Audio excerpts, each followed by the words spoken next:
자, 이번 강의는 32쪽 사고력 키우기에 대한 강의가 되겠습니다.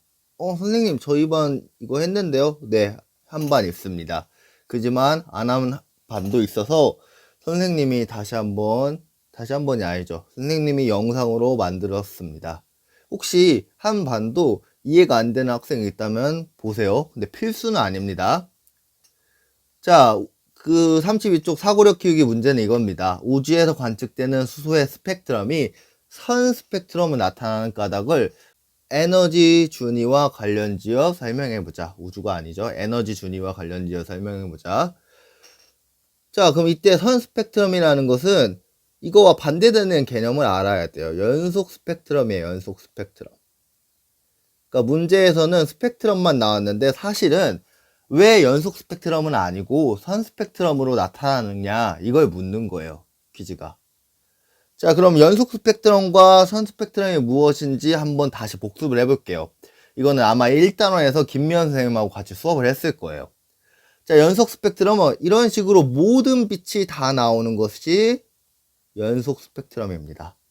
그 예시로는 태양이나 또는 우리 형광등과 같은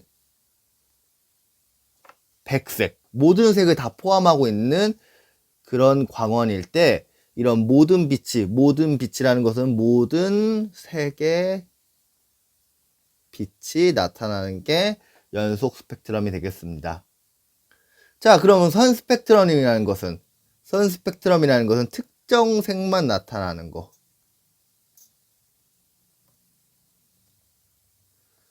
자, 그렇다면 왜 특정 색만 나타나는가? 이걸 여러분이 알아야 돼요. 이 문제의 핵심은 그거예요. 왜 선 스펙트럼이냐? 이 말은 왜 특정 색만 나타나느냐? 자, 이것과 관련돼서는 우리는 전자 배치를 다시 생각을 해봐야 합니다. 전자 배치. 자, 우리 원자 속 전자 배치가 어떻게 됐냐고 선생님이 알려줬냐면, 원자 핵이 있고 그 주위를 전자 껍질이라는 게 있다고 했어요. 전자 껍질이라는 게. 이 전자 껍질의 다른 말로는 전자 궤도가 되겠습니다. 전자 궤도. 자, 좀 과하게 크게 이거 다시. 자, 이거 전자 껍질 또는 전자 궤도라고 합니다. 자, 이 전자 껍질, 전자 궤도가 중요한 이유는 뭐냐면 전자는 이 전자 껍질 위에만 위치할 수가 있어요. 이 전자 껍질과 전자 껍질 이 사이에는 위치할 수 있다. 여기는 위치할 수 없다. 꼭 전자 껍질 위에만 위치할 수가 있다. 자, 수소의 경우 이렇게 전자가 하나예요. 근데 외부로부터 에너지를 받으면 이 전자가 들뜨게 돼요. 자, 여기에 위치할 수도 있고 여기에 위치할 수도 있고 여기에 위치할 수도 있어요. 하지만 이 전자 껍질과 전자 껍질 사이에는 위치할 수 있다 없다? 위치할 수 없다. 자, 근데 이렇게 들뜬 상태로 그대로 있는 게 아니라 얘가 다시 원래 상태로 돌아와요. 자, 원래 상태로 돌아올 때 에너지를 다시 방출을 하죠. 왜냐면 여기에 에너지를 20이라고 했을 때 그냥 가정하는 거예요. 여기 에너지가 100이 돼요. 이것도 그냥 가정이에요. 그러면 이때 100에서 20으로 다시 돌아온다면 80만큼 에너지가 방출이 되겠죠. 자, 이거 150이겠죠. 150이라고 하면 여기에서 여기 돌아올 때 한 120 정도, 130이네요. 130의 에너지가 방출이 되겠습니다. 그래서 이 방출되는 에너지를 이렇게 표시를 해요. 여긴 80짜리, 여긴 130짜리, 여기는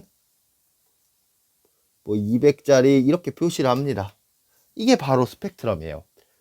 근데 이렇게 에너지 값으로 표시하는 게 아니라 색깔로 이제 표시를 하는 거예요. 색깔로 표시를 하면서 이렇게 가로로 놓게 하는 게 바로 선 스펙트럼이 되겠습니다.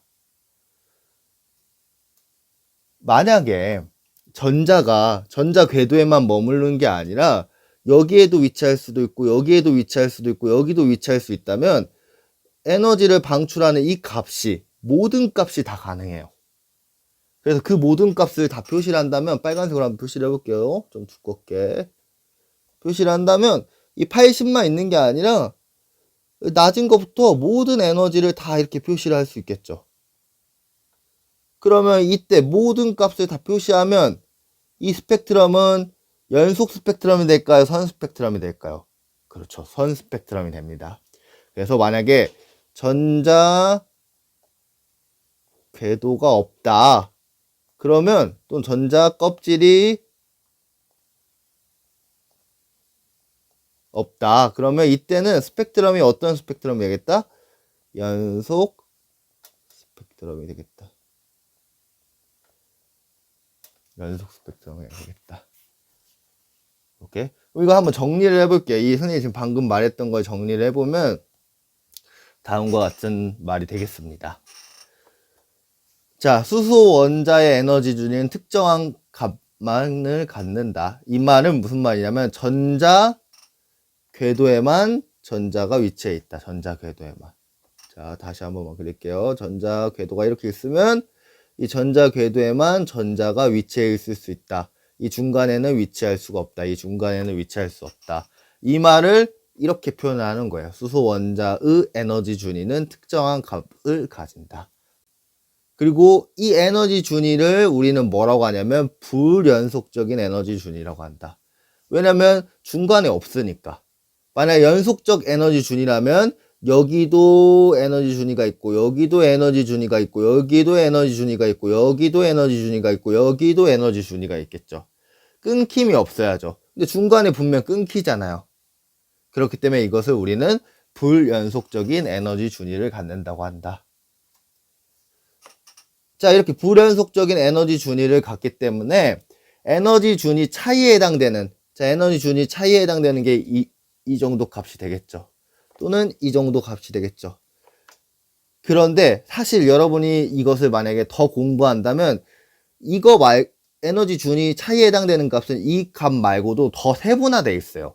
사실 이런 같은 껍질에도 에너지 준위가 세분화되어 있기 때문에 선생님이 이렇게 표현했다고 해서 이게 과학적으로 정확히 옳은 건 아니에요. 근데 여러분 수준에서는 그냥 에너지 준위의 차이에 해당된다, 이것을 조금 더 도식화하기 위해서, 눈에 보이기 위해서 선생님이 이 정도 차이에 해당되는 값을 에너지 준위 차이라고 얘기를 하는 거예요. 알겠죠? 그래서 다시 돌아가 볼게요. 수소 원자의 에너지 준위는 특정한 값을 갖는다. 그리고 전자 궤도에만 전자들이 위치해 있다. 그리고 이 에너지 준위 차이에 해당되는 이 값들에 해당되는 빛이 방출이 된다. 그리고 이 빛들을 모아놓으면 무슨 스펙트럼을 나타낸다? 선 스펙트럼을 나타낸다. 선생님 설명이 조금 부족하다고 느낄 수가 있어요. 느낄 수가 있으면 언제든지 선생님한테 질문을 해주시면 감사하겠습니다. 네, 감사합니다.